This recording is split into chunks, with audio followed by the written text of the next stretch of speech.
Hello everyone and welcome to a new episode of Youth Talk. The decision to pursue higher education is a pivotal moment in any student's life and its personal journey. And for many young Algerians, studying in the UK could be a serious opportunity to explore new academic and personal horizons. And that's our topic for today.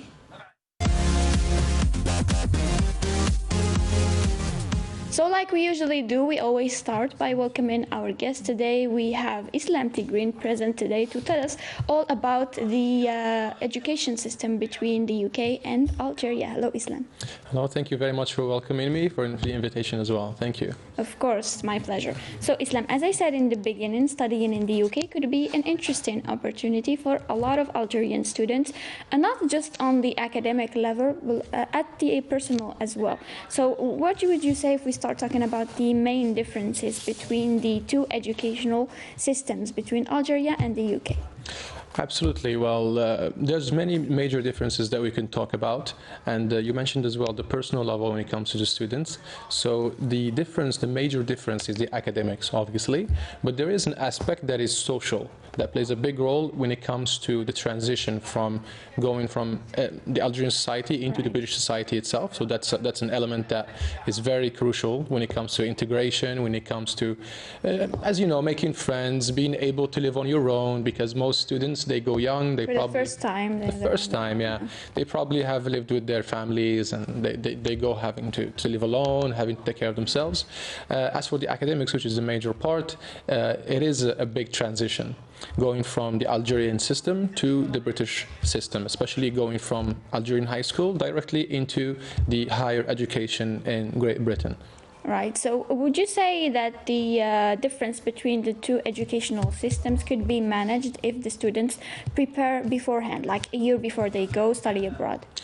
Absolutely, absolutely. A preparation is crucial in anything that requires a transition. Right. A transition can be smooth, or it can be very abrupt and very shocking.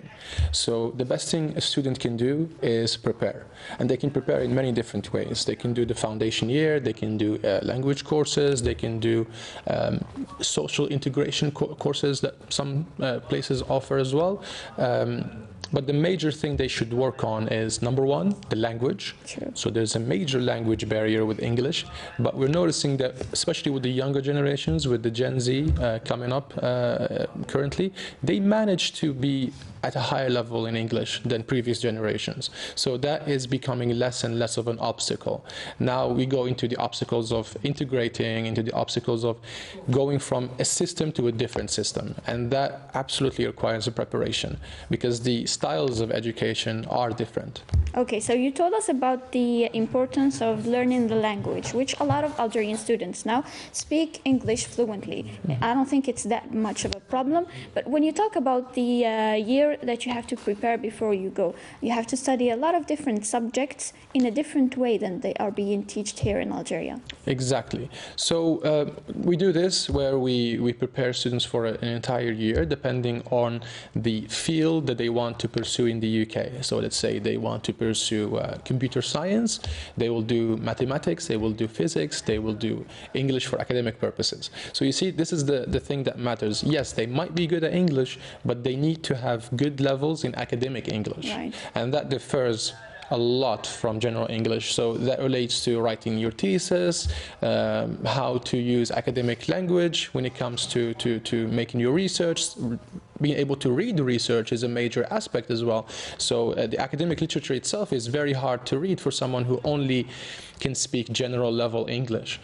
So we do a lot of that. We prepare them in their subject related modules, right, and they study fully in English. That's a major preparation point, because it's good to have a step that you take before you take the direct step into the UK. So it's something that we are proud to do. So speaking about STEM majors, I think they focus a lot on math, on physics, on science, things like that, which we study here in Algeria, mostly in Arabic, but the international laws are there. So the basic knowledge is already there. How would you shape Absolutely. maybe a student who studied all their life in Arabic into studying in English? Now you have given them maybe the mathematical law or something in French or in Arabic? How would they understand it in English, and let alone understand it, start applying it and using it, and have exams on it? Absolutely. Lovely question. And it's interesting that you mentioned mathematics, because mathematics is a language of itself. It is. And it's a global language. It's numbers. And we have noticed that the level of mathematics of Algerian students relatively to the global student is very, very high. Algerian students, when they come out of high school, they are exceptional in mathematics, they are exceptional in physics, in biology as well. When it comes to human sciences, then it becomes language related, it becomes related to English. But when it comes to modules that are not related to English, STEM modules in general, Algerian students consistently perform at a very, very excellent level globally. And we are proud to see that, and that attests to the quality of education in high school that they are presented with. Right, so when you talk about the Algerian Diploma, I don't think it is very much recognized on the international sphere, but you're saying that the qualities of a perfect students are there. Absolutely. When it comes to Algerian students. So the potential is there, it's just how you would shape it. Now, when a student comes to visit you and tells you, I want to do this branch or this, how would you advise them on picking the right branch and the right modules for them? Perfect. So we have four branches, four general branches. So we have humanities, business, sciences, and we teach modules that are specific in those branches. Right. So let's say a student wants to do biology, microbiology, or biotech, for example. Mm-hmm. They will study in the science branch. They will study physics, they will study chemistry, they will study biology.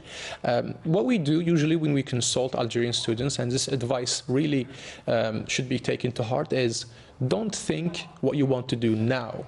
Think what you want to do in 5 years. True. Because the industry changes, the demand changes. Give you an example, computer science. Currently, it has been seeing an uptake in demand, but realistically in the market, in the job market, in the UK, in the Western world in general, the demand for engineers, for software engineers, for IT professionals is going down. So yes, now you feel like it's a good field to study, but in 5 years it might not be in demand, and you might not want to do it. So we always ask students to take interest into what you want to study. Of course, you have to love what you want to study, that's the main thing, but also think in 5 years, do I want to work in this field? Do I want to be a professional in this field? And where do I want to work? Do I want to go back to Algeria? Do I want to stay in the UK? Do I want to go into an Arab country? Do I want to go to the US, to China, to Asia? You have to always think ahead. Ahead, absolutely. Yeah. So we try to give them the answers ahead of time. That's amazing. Good point that you brought up, especially when you're studying the job market in different countries. When you go to Asia or when you go to America, it's not the same fields that demand workers. And speaking of computer science, I actually met a lot of Algerian students who were interested in doing this and saying that, yeah, we could make a good living off of it. It's a good paying job. You could find a job anywhere in the world, which is relatively true, but not entirely. Because as you said, now you have prompts that can make a whole new application for you, or maybe using artificial intelligence, you can do a lot of things that an engineer would normally do. So I don't think it's what they imagine it to be. When you have to bring a student back to reality, when they have already made this dream about what they want to do, and maybe it's not the best option for them, when you look at their grades, when you look at what they excel at, how would you tell them nicely that this is not for you? Well, we would obviously consider their best interest. And a lot of the time, what a student wants and what is in their best interest are not always aligned. Right. So we try to be tactful when it comes to presenting the information. We don't want to pray too much into their passions and their own objectives. We present them with the reality of things. Let's say they want to do IT. We will tell them IT is good to do, but you have to understand that the demand for IT professionals is not as it was before in the time of COVID, where there was a lot of startups coming up in Silicon Valley, when there was a lot of demand for software engineers, a lot of investments. Now it's not the same. Now we have AI. AI is programming itself. So the demand is going low. We will just present them with the facts, and we won't try to push them in one way or the other. We will just gently nudge them. Gently nod to the other side. Yes. Yeah, I mean that's a good tactic to use. I wanted to ask you also about the assessment systems. When you study in Algeria, you have certain years that you do. You have certain exams, the exam, the baccalaureate exam, and then you have your bachelor's, master's, etc. When it comes to the UK, let's say an Algerian student has freshly gotten their baccalaureate degree. What would they qualify for? Can they just start college right away, or do they have to study a year there? How does it go generally? So this is a very good question, and it's a question that we always deal with. Algerian BAC is not an international BAC exam. The diploma itself is good. The quality of students is exceptional. The quality of teaching is very high. But the diploma itself does not allow you to go directly into the UK except under certain conditions. So certain conditions, I'm referring to high grades in the BAC exam. So there would be 15 on 20 or higher, and a very good IELTS results in the IELTS exam. Otherwise, Algerian students would have to go into the IFY, which is the International Foundation Year. It's a year that they would go through to make sure that they have equal level as the UK level required to enter the university. Or they could go into what is called the International Year 1, which is an academic year that counts as the first year of their undergrad studies.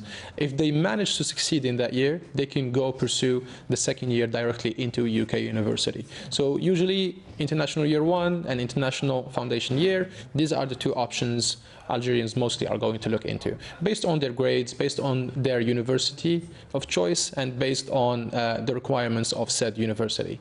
Right, and when you talk about Algerians or maybe North Africans in general, when they decide to pursue their studies abroad, they usually choose Francophone countries like France or Canada. But recently, I have noticed a big surge in Anglophones, especially the newer generation, who want to study in English. So they go to the UK or to America. How would that work? Maybe there are a lot of cultural differences between the two countries. I think it would be a bit hard to adjust to the British society. How does it usually go? Well, luckily the Anglophonic world is very welcoming. It's very open to diversity of cultures. They are very respectful of religions. They are very respectful of different opinions. It's a welcoming society, more or less. And we see this in our previous students that always manage to integrate, and they don't integrate necessarily into societies that they come from. So they might not always make friends that are Algerian or they are Muslim or they share some commonalities with. Usually they make friends from India, from China, from Eastern Europe, from other Arab countries. So the atmosphere itself for an Algerian student, once they are in the accommodation, they will have to deal with different cultures. They will have to become friends with people coming from different cultures. And it's a very easy society to integrate for an Algerian or a general Maghreb student. Right, and a way to engage more in the local society is extracurricular activities, which is not a big thing here in Algeria, but it is abroad. I mean, we do have student clubs, not very active in Algerian universities, but abroad they do have a lot of clubs, they do have a lot of activities, maybe concerts for artists, for people who like to paint, a lot of different activities who weren't available in Algeria. How would an Algerian student go about approaching these activities and maybe getting used to it? They could just walk in and sign up. It's as easy as that. Right. And one thing that really is important, that these activities, these extracurricular activities, they are required to do. Really? Yeah, well, not required by obligation, but when you come out of university, usually in the UK, they don't just look at your diploma. They look at the activities that you were doing during your education years. Were you volunteering? Were you part of clubs? Were you part of events? Were you helping around? Were you proactive? They try to tell if you have certain soft skills. And we have seen a rise in soft skills recently when it comes to recruitment or job opportunities, because it's not the diploma that's lacking. A lot of people have diplomas. It's the soft skills that are required. So when a student comes out of university and they've been part of a debate club or a chess club, or they've helped organize an event, they are portraying a very good image for the employer, for the recruiter. So it's very easy to integrate. They are very welcoming. You could just walk in, sign up, start with the club activities, and they give clubs a lot of importance there. Fraternities as well is a big thing. True, yes. Sororities as well, and being part of them can open a lot of opportunities for you and help you seem more sociable, more proactive, and more welcoming with others as well. So what you're saying is, if we volunteer more, if we participate more in the social life around us, we could be more interesting to a potential recruiter or maybe a future job. That is absolutely the case. And we've seen this from our students that graduated there. And they tell us directly, recruiters do not care as much about your diploma yeah. as much as they care about what you've done during your years of study. And they will recruit you based on both equally. Okay, so I think something that a lot of students tend to ask about before going abroad is, can I work afterwards? Are there any maybe significant differences in how career guidance work between Algeria and the UK? Let's say you finish your studies, now you've got your degree, what do you do next? Well, in the UK, for example, you have the postgraduate work visa. So once you graduate, you have the opportunity to get a visa of 2 years. It's a visa that's meant for you to find a job. So you would have 2 years to go job hunting, to find an employer that would, again, help you with your visa procedures. But you get 2 years after you graduate in the UK automatically. So the opportunity to work is there, you just have to network and maybe do your best job. Absolutely. Right, that's amazing. And now should we speak about the new attraction that young Algerians are developing towards maybe Anglophone countries instead of Francophone countries? I'm sure you work with a lot of students. How would you say maybe the key interesting points that attracts them to the UK? Well, the number one thing is obviously the quality of the degree. So we don't talk about education, we talk about degrees. And in the UK, when you look at the top 100 universities in the world, a lot of them are British universities. True. They are. And that refers to a couple of things. Number one thing is quality of research. These universities are up to date. They offer the latest information to the student. So if you're studying especially technical or STEM field topics, you want to have the latest information. The second thing is industry relations. Industry relations is a major thing because universities in the UK, in order to do research, usually they require some sponsoring. Sponsoring comes from companies, usually big international companies. And they build this relation with these companies where, of course, the company would sponsor the research. And on the other hand, the graduates from this said university would go into entry-level job roles in the said international company. Yeah, and maybe they can pick their best options and recruit them right away. Exactly. So but number one thing remains the quality of the degree. It's a globally recognized degree. You could go with it anywhere in the world and you could work wherever you want. True. And when you talked about research, I think research facilities and equipment are very important, especially to STEM majors and medicine majors. When it comes to Algeria, I think that's lacking a bit. When it comes to the UK, I think that's their selling point. They do have the best facilities after all. Of course, that again comes from private sponsoring and private investment. So there's a lot of money flowing into and out of universities in the UK. That could be a major cause of this. Right. So when you talk to Algerian students before they choose their major, what are the maybe the top 3 majors that they are drawn to? So it changes from year to year. Actually, really?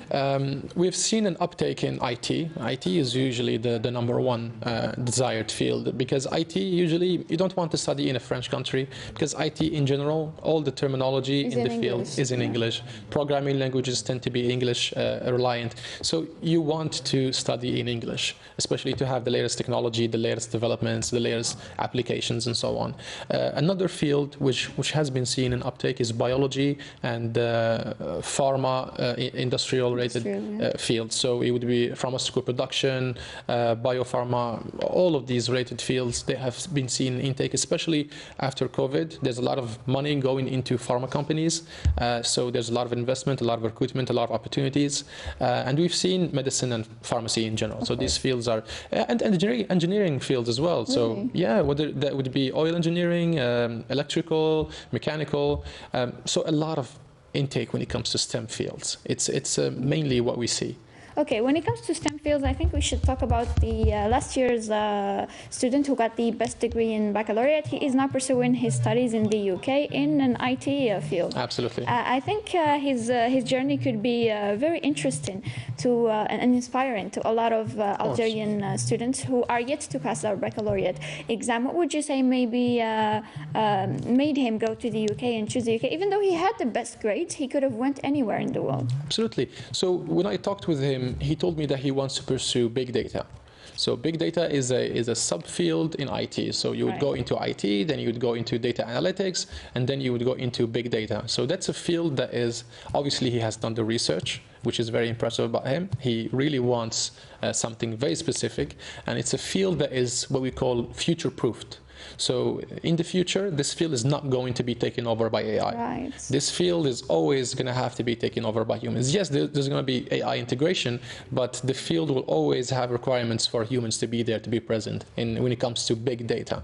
So he wanted to go into IT. He wanted to go into data in general, and he knew that he had an exceptional level in English. He has I think if I recall correctly, he has a C1 level in English. Yeah, I have met him. He has great English. Yeah, he has very high level in English, and I'm still in talks with him. He's studying really hard, and he's enjoying his time there. That's amazing. Thank you so much for all the information, Islam. It was very helpful, and I think we have gave a general idea to our students who want to pursue their studies in the UK. Maybe any final piece of advice that you could give them, or maybe some challenges that they would face that you have helped other students go through beforehand, something to keep an eye out for. Of course, there's one advice that we always give to our students, and I think anyone can benefit from is this advice, is do your research. Always do your research. Go on Google, type anything, type top universities in IT, and just go into detail. Take interest into what you want to do. Don't just let yourself be influenced by what someone on the internet said, or by what your friend said is a good field to study. Do your own research, take interest, take initiative, be proactive, and make a 5-year plan. Always make a 5-year plan, absolutely. Yeah, I love that advice. Thank you so much, Islam. Of course, thank you. All the advice was very helpful. And I wanted to ask you a personal question. Since you studied here in Algeria, and now you're working at an interesting job at such a young age, maybe a piece of advice for the students who don't want to leave the country and want to stay here in Algeria. Just something to motivate them and tell them that their degree is worth it and they can work with it here. Absolutely. What I can say about this is, again, same rules apply here or in the UK. It's not your degree that defines you. It's what you're able to do as a person. It's your personal skills. It's your social skills. It's your soft skills. And it's what you develop in yourself. We've seen this even in university. I've had amazing professors that were always giving us the same advice. Develop yourself. Develop your languages. Develop knowledge in different fields. Develop knowledge in culture. Read. It's always this reliance on a diploma, as if the diploma itself is going to open the door. Of course it's important. Of course having a master's degree is very important, but how do you differentiate yourself? So in Algeria, the same as in the UK, you have to work on self-development. You have to improve yourself, your personal skills, and all the doors will be open. You have heard Islam, guys. You have to work on yourself, not just your degree. Thank you so much, everyone, for watching. Islam Tigrin was our guest today. He told us everything about the educational system between Algeria and the UK. See you in another episode with a new topic.